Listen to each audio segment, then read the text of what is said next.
প্রথম রাজাবলীর গ্রন্থ থেকে পাঠ, 4 অধ্যায় এবং 5 অধ্যায়। রাজা সলোমনের মুখ্য কর্মচারীদের পরিচয়। রাজা সলোমন সমগ্র ইসরায়েলেরই রাজা ছিলেন। তার মুখ্য কর্মচারীরা ছিলেন সাদোকের পুত্র আজারিয়া, তিনি যাজক ছিলেন। সিসার 2 পুত্র এলিহোরেপ ও আহিয়া তারা রাজসচিব ছিলেন। আহিলুদের পুত্র জোসেফাত, তিনি নথিরক্ষক ছিলেন। জেহদের পুত্র বেনায়া, তিনি সেনাপ্রধান ছিলেন। সাদক ও আভিয়াথার, তারা যাজক ছিলেন। নাথানের পুত্র আজারিয়া, তিনি জেলা প্রধানদের অধ্যক্ষ ছিলেন। নাথানের পুত্র জাবুদ, তিনি রাজার ব্যক্তিগত যাজক ও বিশেষ বন্ধু ছিলেন। আহিসার, তিনি রাজপ্রাসাদের কর্মধ্যক্ষ ছিলেন। আবদারের পুত্র আদনিরাম, লোকেদের দিয়ে বেগার খাটানোর দায়িত্ব তারই হাতে ছিল। সমগ্র ইসরায়েলের প্রশাসনের জন্য সলোমনের সবশুদ্ধ 12 জন জেলা প্রধান ছিলেন। রাজার ও তার বংশের লোকেদের খাদ্যদ্রব্য যোগানের ভার ছিল তাদেরই হাতে। তাদের এক একজনের বছরের এক এক মাসের খাদ্য জোগাতে হতো। তাদের নামগুলি হলো এই: বেন হুর, তার এলাকা ছিল এফরাইমের পার্বত্য অঞ্চল। বেন ডেকের, তার এলাকা ছিল মাকাস, সায়ালবিম, বেত সেমেস এবং এলন বেত হানান অঞ্চল। বেন হেসেদের, তার এলাকা ছিল আরব বেবাত অঞ্চলে। সোখো ও হেবরের গোটা অঞ্চলের প্রশাসনের ভার তারই হাতে ছিল। বেন আবিনাদাব, তার এলাকা ছিল গোটা দোর জেলা। সলোমনের কন্যা তফাত তারই স্ত্রী ছিলেন। আহিলুদের পুত্র বায়না, তার এলাকা ছিল তানাক ও মেগিদ্দো অঞ্চলে এবং সারেথানের পাশে জেসরায়েলের নিচে অবস্থিত, অর্থাৎ বেতসোয়ান থেকে আবেল মেহালা পর্যন্ত, জোকোমেয়ামের ও প্রান্ত পর্যন্ত অবস্থিত গোটা বেতসোয়ান অঞ্চল। বেনগেবের, তার এলাকা ছিল রামত গিলিয়াদ অঞ্চল। মানাসের বংশধর জায়রের সে সমস্ত গ্রাম প্রশাসনের ভার তার হাতে ছিল যেগুলি গিলিয়াদে রয়েছে, আর সেই সঙ্গে তার হাতে ছিল বাসানে অবস্থিত আগেব জেলার প্রশাসনের ভার, অর্থাৎ এমন 60টি বড় শহরের প্রশাসনের ভার, যেগুলি ছিল প্রাকার, বেষ্টনী ও ব্রোঞ্জের আগল দেওয়া দ্বার। ইদ্দোরের পুত্র আহিনাদাব, তার এলাকা ছিল মাহানাইম অঞ্চলে। আহিমায়াস, তার এলাকা ছিল নাফতালি অঞ্চল। তিনিও সলোমনের এক কন্যাকে, অর্থাৎ বাসমসকে বিয়ে করেছিলেন। হুসাইয়ের পুত্র বায়না, তার এলাকা ছিল আসের ও বেয়ালাত অঞ্চলে। পারুয়ার পুত্র জোসেফাত, তার এলাকা ছিল ইসাখার অঞ্চল। এলার পুত্র সিমেই, তার এলাকা ছিল বেঞ্জামিন অঞ্চল।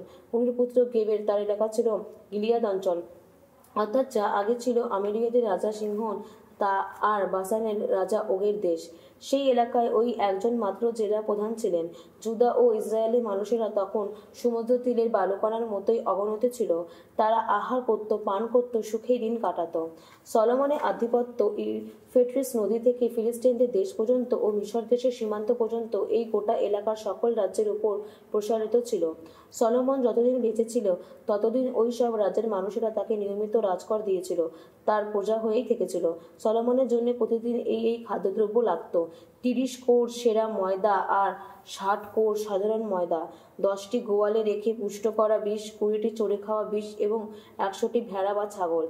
তাছাড়া যত হরিণ, কৃষ্ণসার, চিত্রমৃগ আর নধ রাজহংস। তখন ইউফ্রেটিস নদীর সমগ্র পশ্চিম এলাকাটি, অর্থাৎ তিপসাহ থেকে গাজা পর্যন্ত ইউফ্রেটিসের পশ্চিম এলাকার সমস্ত রাজ্যই সলোমনের অধীনে ছিল। চারপাশের প্রতিবেশী জাতিগুলির সঙ্গে তার শান্তির সম্পর্ক ছিল। সলোমনের আমলে দান থেকে বেরোসেবা পর্যন্ত সব কোথাও জুদা ও ইসরায়েলের মানুষেরা বরাবর নিরাপদে দিন কাটিয়েছিল।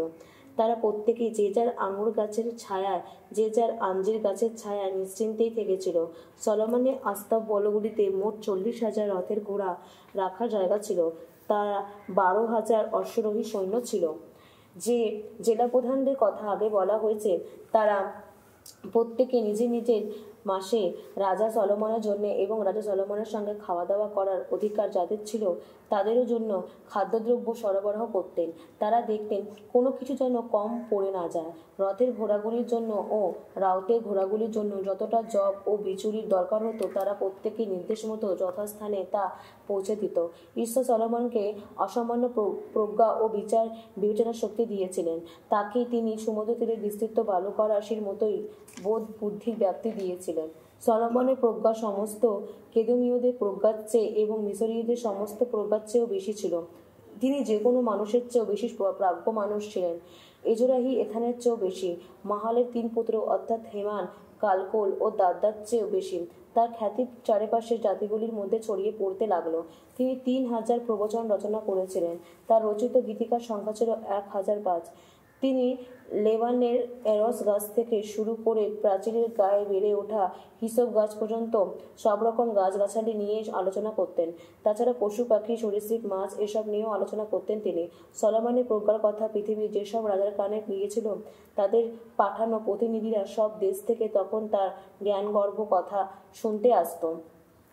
সলোমন যে তার পিতার জায়গায় রাজপদে অভিষিক্ত হয়েছেন, এই খবর পেয়ে তুরস্কের রাজা হিরম তার কাছে নিজের একদল কর্মচারীদের পাঠালেন। আসলে হিরাম বরাবর দাউদের বন্ধু ছিলেন।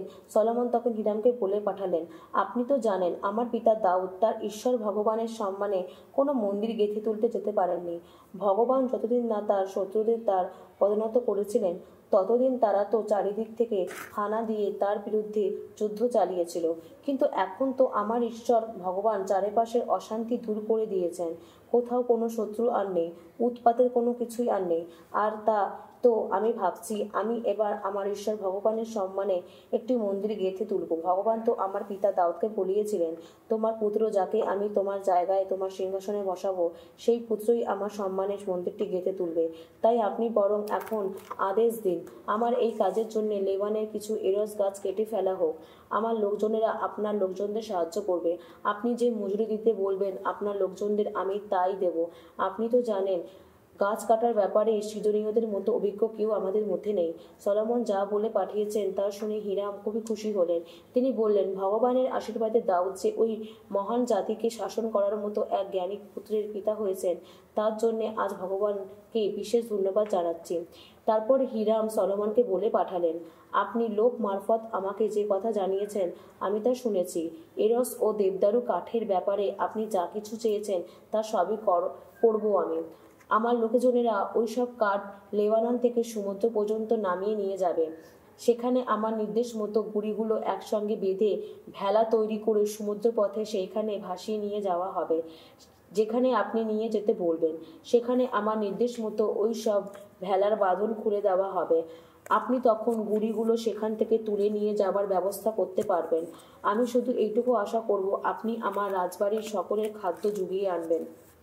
সেই মতো সলোমনের যখন যত এরস ও দেবদারু কাঠের দরকার হলো, হিরাম তখন ততটাই জোগাড় করে দিতে লাগলেন।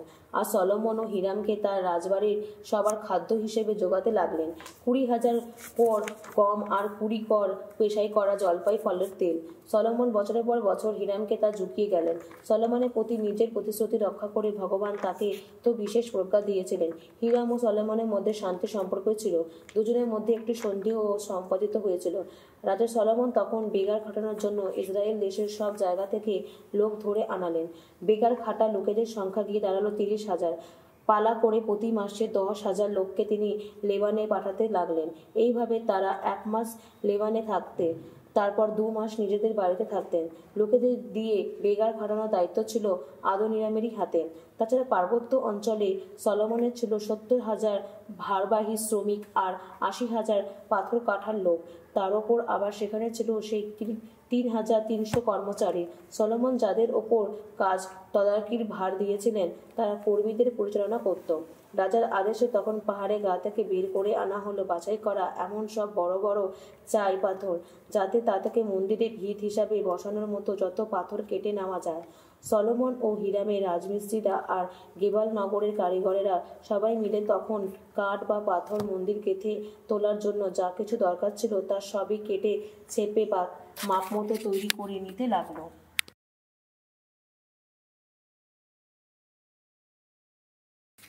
শ্যামসঙ্গীত 146। জয়তু জয়তু ভগবান, প্রাণ আমার ভগবানের স্তুতি গান করো। ভগবানের স্তুতি গাইব আমি সারা জীবন ধরে। আমার ঈশ্বরকে শোনাবো শ্যাম গান, জীবিত থাকবো যতদিন। কোনো নৃপতির ওপর, মর্ত কোনো মানুষেরই ওপর ভরসা রেখো না। ওরা তো কাউকে ত্রাণ করার ক্ষমতা রাখে না। মানুষের প্রাণবায়ু বেরোলেই সে তো আবার মাটির বুকে ফিরে যায়। তখন তার যত প্রকল্প নস্যাৎ হয়ে যায়। ধন্য সেই মানুষ, যাকবের ঈশ্বর, যার নিত্য সহায়। যে মানুষ আশা রাখে তার আপন ঈশ্বর ভগবানেরই ওপর। আকাশ, পৃথিবী, সমুদ্র তারই রচনা। যেখানে যা কিছু আছে সবই তো তারই রচনা। ভগবান সত্য পালনে চিরনিষ্ঠাবান। তিনি নিপীড়িতের সুবিচার করেন, ক্ষুধার্তকে তিনি অন্ন দান করেন। ভগবান কারাবাসীর বন্ধন মোচন করেন। ভগবান অন্ধকে দৃষ্টিমান করে তোলেন। ভগবান নুয়ে পড়া মানুষকে আবার সোজা করে দাঁড় করিয়ে দেন। ভগবান প্রবাসী মানুষকে নিরাপদে রাখেন। অনাথ ও বিধবার মনে ভরসা জাগান। ভগবান ধার্মিক মানুষকে কতই না স্নেহ করেন, কিন্তু দুর্জনের জীবনকে তিনি বিপর্যস্ত করেন। ভগবান রাজত্ব করবেন চিরদিন চিরকাল। ওগো সিয়ন, যিনি তোমার আপন ঈশ্বর, রাজত্ব করবেন তিনি যুগে যুগান্তরে। জয়তু জয়তু ভগবান।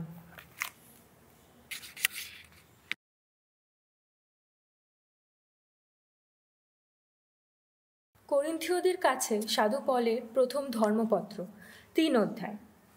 করিন্থীয়দের অপরিণত ধর্মবোধ। তোমাদের কাছে যখন প্রথম এসেছিলাম ভাই, তখন আধ্যাত্মিক মানুষকে যেভাবে সবকিছু বলা উচিত সেইভাবে আমি তোমাদের বলতে পারিনি।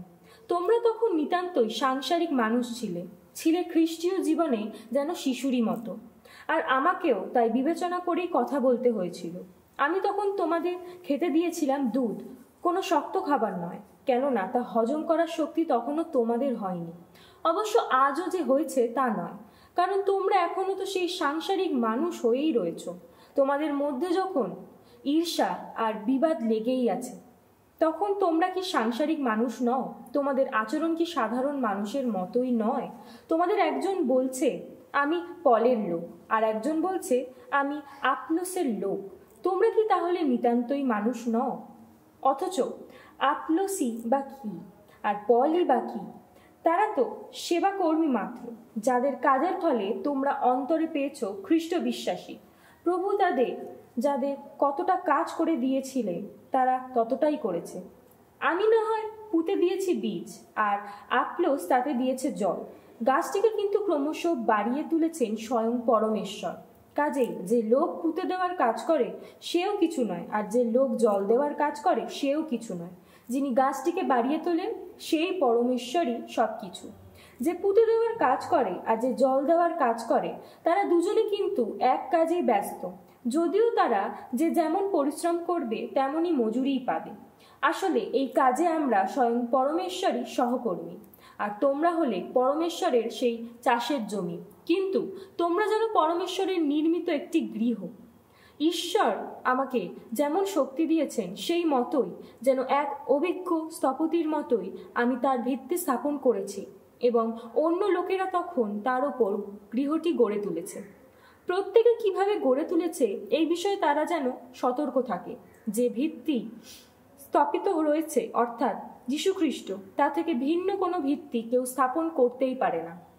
সেই ভিত্তির ওপর গড়ে তোলার কাজ কেউ বা তো করবে সোনা, রূপো বা মণিমুক্ত দিয়ে, কেউ বা কাঠ, ঘাস বা খড় দিয়ে। তবে যে যাই করুক, প্রত্যেকেরই কাজের গুণাগুণ একদিন স্পষ্ট প্রকাশ পাবে। সেই বিচারের দিনটি তা প্রকাশ করবে, কারণ জ্বলন্ত আগুন নিয়েই সেই দিনটি ফুটে উঠবে। আর প্রত্যেকের কাজ যে কেমন হয়েছে তা তখন সেই আগুনেই যাচাই করা যাবে। কারণ গড়ে তোলা কোনো কিছু যদি তখন টিকে থাকে তাহলে সে তার পাওনা মজুরি পাবে, কিন্তু কারোর গড়ে তোলা কোনো কিছু যদি আগুনে একবার পুড়েই যায় তাহলে তা তো ক্ষতি হবেই হবে। সে নিজে অবশ্য রক্ষা পেয়ে যাবে, তবে সেই ক্ষতি পাওয়া কিন্তু আগুনের মাঝখান দিয়ে গিয়ে রক্ষা পাওয়ার মতোই হবে। তোমরা নিশ্চয়ই জানো যে তোমরা স্বয়ং ঈশ্বরের মন্দির, এবং এও জানো যে ঈশ্বরের সেই পরম আত্মা যিনি, তিনি তোমাদের অন্তরে বাস করেন। কেউ যদি ঈশ্বরের সেই মন্দির ধ্বংস করে তাহলে ঈশ্বরও তাকে ধ্বংস করবে, কারণ ঈশ্বরের মন্দির যে পবিত্র, আর তোমরাই হলে তার সেই মন্দির।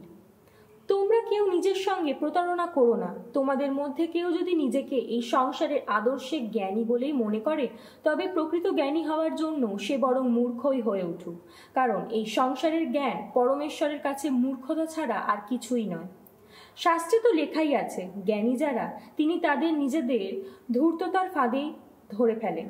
আবার এ কথাও লেখা আছে, প্রভু জানেন কত অসার জ্ঞানীদের যত ধ্যান ধারণা। তাই কোনো মানুষকে নিয়ে কেউ যেন গর্ব না করে। আসলে সব কিছুই তোমাদের। পল বলো, আপোল্লাস বলো, পিতর বলো, জগৎ, জীবন বা মৃত্যুই বলো, বর্তমান বা ভবিষ্যৎ, যা কিছুই বলো, সমস্তই তোমাদের। তোমরা কিন্তু খ্রিস্টেরই, আর খ্রিস্ট আবার পরমেশ্বরেরই।